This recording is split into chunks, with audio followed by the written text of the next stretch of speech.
Il est 12h30 à la seconde près. Bienvenue dans le journal. Les principaux titres. Cette édition, dès son entame, aura un air de voyage. Nous irons à la découverte de Akunungbe, village de la région du Sud Como, et son festival qui font la promotion de l'art culinaire du terroir et d'une culture vintage qui remonte le temps jusqu'aux années d'avant indépendance. Ces festivités représentent aussi une occasion de communion, sans distinction aucune d'origine ni de classe sociale. Hors de nos frontières, le conflit israélo-libanais inquiète de plus en plus jusqu'au sommet des organisations de lutte pour la paix dans le monde. Le représentant de l'ONU au Liban met en garde contre une catastrophe imminente au Moyen-Orient en pleine escalade militaire entre Israël et le Hezbollah libanais. Voilà pour le sommaire. Bonjour à tous. Merci de suivre le journal de la mi-journée. On ouvre ce journal à Akunungbe, village lagunaire du département d'Adiaké, connu par la plume d'Amadou Koné. Au travers de son roman, Les frasques des Binto, les fils et filles de cette bourgade étaient récemment en fait à l'occasion d'un Douan Festival, un festival qui met en exergue une spécialité des Bétibé, peuple de la localité. En matière culinaire, il s'agit du poisson braisé avec les écailles accompagnant une soupe de feuilles du terroir et de ragoût de manioc blanc. C'est aussi un moment qui nous plonge dans les années avant les indépendances de notre pays. Découvrons ce pan de l'histoire du groupe Agni Bétibé dans ce numéro des Escales 225 avec notre reporter Théodore Zouzou. Akunungbe, village lagunaire de la sous-préfecture d'Yotioboué, département d'Adiaké, région du Sud Komoué. Il est à peine 7 heures ce matin. La plage située entre la lagune Abi et le village grouille déjà de monde. Des hommes et des femmes sont occupés à faire la cuisine. Le menu du jour, du poisson accompagné de manioc ou de bananes plantées. Les femmes s'attellent à nettoyer le poisson livré plutôt par les pêcheurs. C'est ce qui constitue la substance du ndouan. C'est une tradition que nos grands-parents ont l'habitude de faire. Le ndouan veut dire quand nos grands-parents quittent à la pêche, ils viennent là. Déjà, même sur l'eau là-bas, ils ont déjà enlevé les déchets. Donc, dès qu'ils arrivent, nos mamans là viennent prendre le poisson, ils arrivent à la maison. Dès que c'est sur le feu, tout avec les cailles, tout. Donc, quand c'est prêt, en même temps, on commence à manger avec le ragoût. Chez nous, en pays Agni, quand on veut recevoir nos invités de marque, ce qu'on prend pour les recevoir véritablement, c'est le poisson cuit à l'écaille, accompagné soit de la banane plantée, soit du manioc, comme je l'ai en main.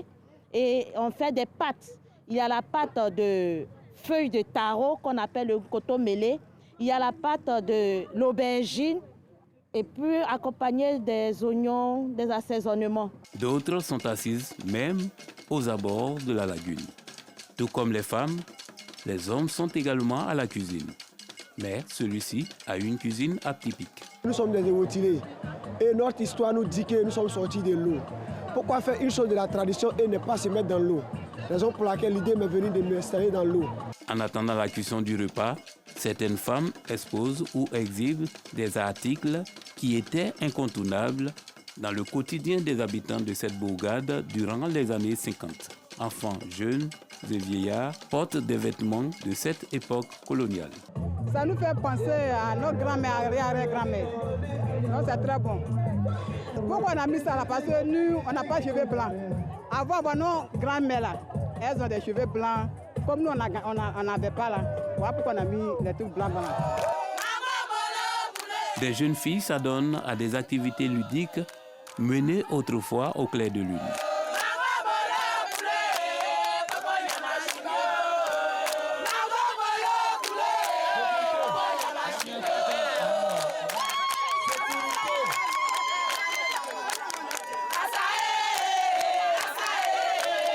C'est la danse Nolé. Ça se passe dans les grandes cérémonies. C'est pour se divertir. Les hommes se livrent à des jeux patrimoniaux visant à consolider la fraternité. Nous sommes en train de jouer la terre. La terre, c'est un jeu de nos grands-pères. Après la pêche et le chant, ils viennent s'asseoir au bord de la lagune Abi pour s'amuser. Avec ça, quartier Tiba, quartier Moleba, nous devenons tous des amis pour que nous pouvons rester ensemble à faire avancer notre village. En français, je ne saurais pas dire. Sinon, en Agni, c'est Akoro. Ça consiste à cacher la petite corde qu'on tient sous les doigts dans le sable. Maintenant, on doit repérer avec les baguettes là. Lui qui a pu récupérer la corde, c'est lui qui a gagné. S'il a pu gagner 3 fois, eux sont obligés de placer eux leurs mains. Lui qui a gagné, lui, il tape. Le décor change quand le chef Nana Assemiakpanyi II fait son entrée en compagnie des Fa qui dirigent le village avec lui. Puis le parrain est accueilli au son de la Bodan.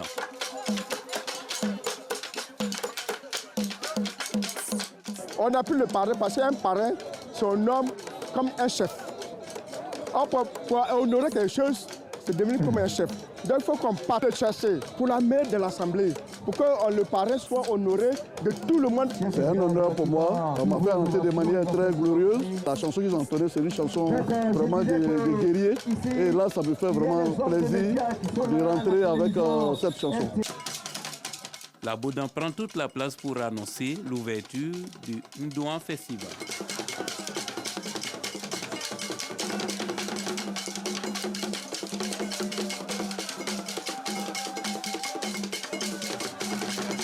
Un décor culturel autour du poisson braisé avec tous ces écailles que la jeunesse d'Akounoumbé veut pérenniser pour les générations futures. Nous voulons à travers ce festival se retrouver par unité et cohésion autour de ce repas qui est cuit le poisson avec l'écaille qu'on appelle ici le Ndouan. Créer l'unité et la cohésion du peuple bétibé.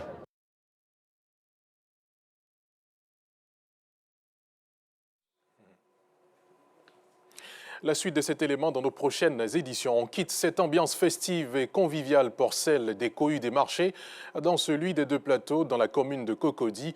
La collaboration entre vendeurs de mèches et les tresseuses est au beau fixe. Une atmosphère qui profite aux clientes et qui n'ont qu'un seul objectif en s'y rendant, se faire toute belle. C'est ce que nous dit Laurence Cacra.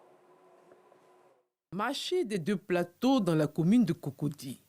Ici, vendeurs de mèches et tresseuses collaborent en parfaite symbiose. Dans le magasin, il y a différents types de mèches selon le goût de la clientèle. En plus, Bourak Aladji, le gérant, partage son espace avec des tresseuses qui travaillent à leur propre compte. Mais en contrepartie, elle lui verse la maudite somme de 500 francs CFA par jour. Il y a des dames qui viennent pour acheter, pour se tresser devant les magasins, puisqu'on a des tresseuses devant les magasins. Donc quand elles achètent, elles en profitent pour se tresser ici en même temps. Voilà, nous aussi, on a notre cliente qui viennent pour faire des achats comme en gros, détail. Les tresseuses sont là, bon, ça dépend, même si elles ont tressé plus de 10 clientes à 7 clientes dans la journée. En tout cas, nous on a droit à que 500 francs seulement. Voilà, chaque soir, elles viennent payer le magasin 500 francs. Mais le jour, elles n'ont pas eu de clientes pour tresser, bon, on ne se gêne pas et puis bon, la personne s'en va. Comme Aladji, Kari, propriétaire de magasin de mèches, se réjouit du partenariat avec les tresseuses.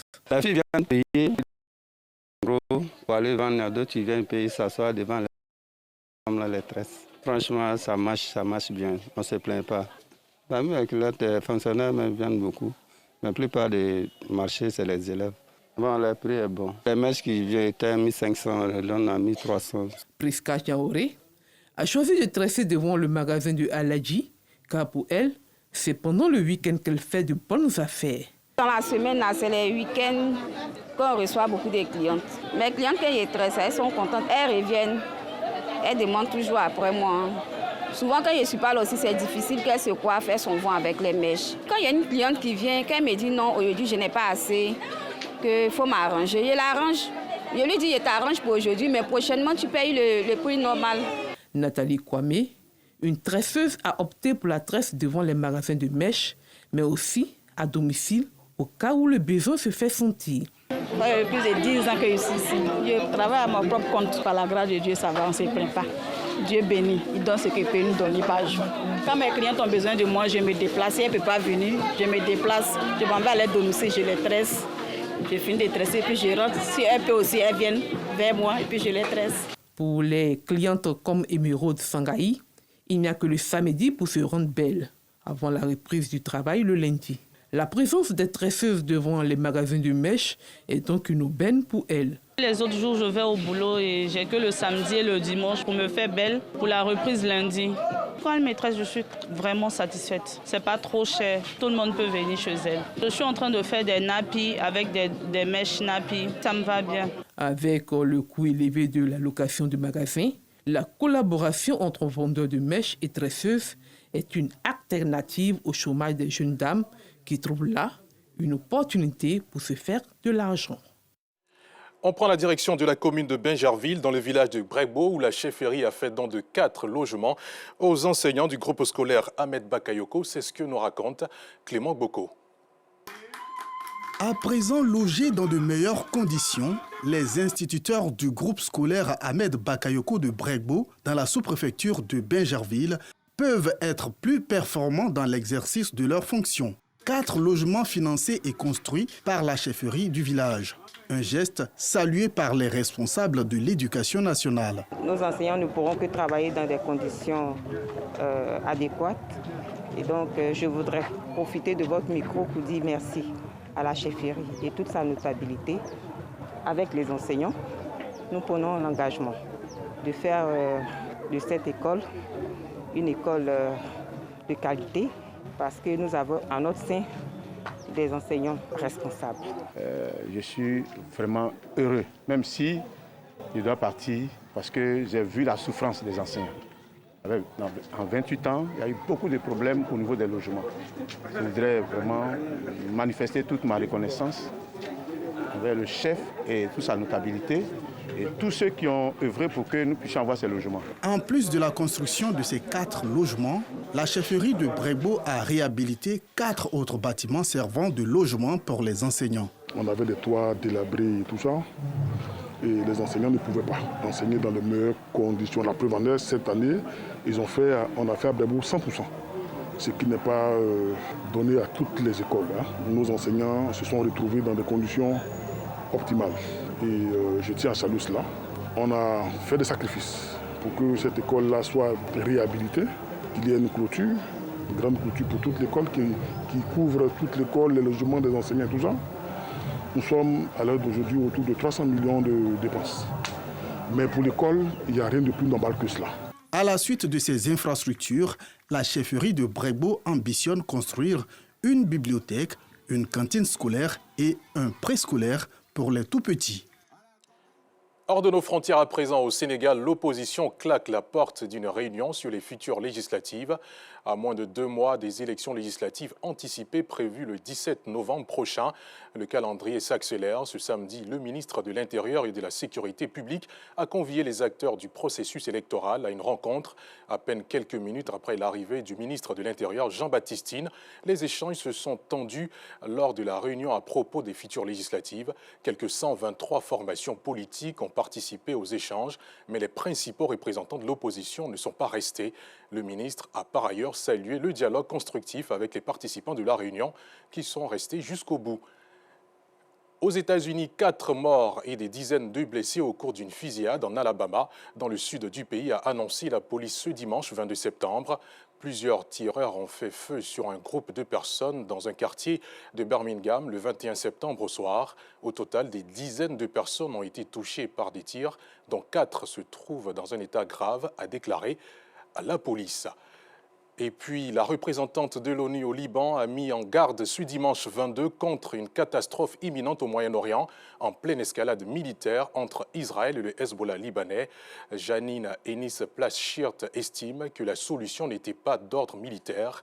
Alors que la région est au bord d'une catastrophe imminente, nous ne pouvons pas le dire assez. Il n'y a pas de solution militaire pour rendre l'un ou l'autre à côté plus sûr, a déclaré sur les réseaux sociaux la coordinatrice spéciale des Nations Unies pour le Liban. C'est la fin de ce journal. Merci infiniment de l'avoir suivi. Bonne suite de programme sur RTI2.